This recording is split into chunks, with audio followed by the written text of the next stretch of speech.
Lidi, jsme tady s detektorem na tomhle plošném baráku. A když tam budeme, tak se vám ozvu.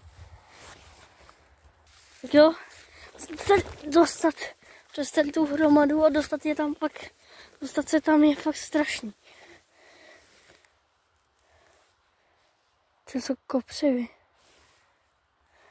Ale počkej, kdybych to vzal, tam to půjde.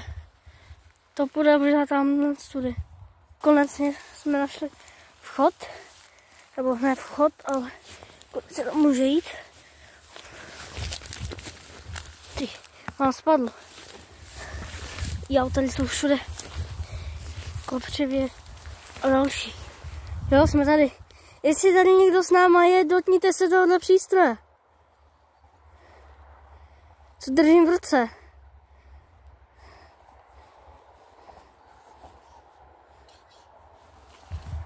Když tady někdo půjde, tak je tady bacha, jsou tady všude osny a kopřivy, takže si hlavně vemte.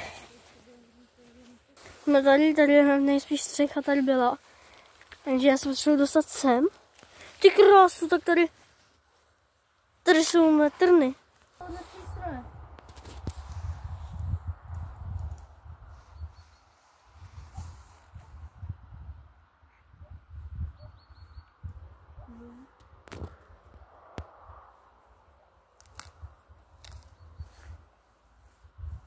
Dřevo se úplně rozpůjde.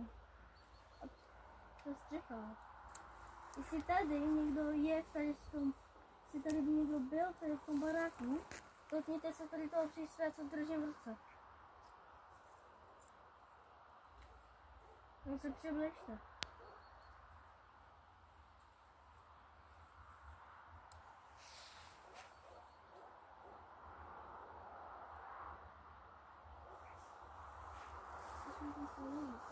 Jo, i tam to je.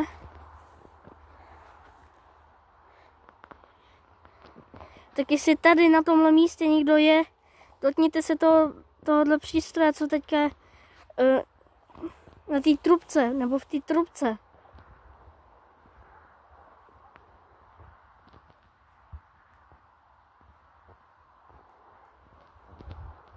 Tam má si kroky. A reálně. Ty, počkej. Musím dělat další video.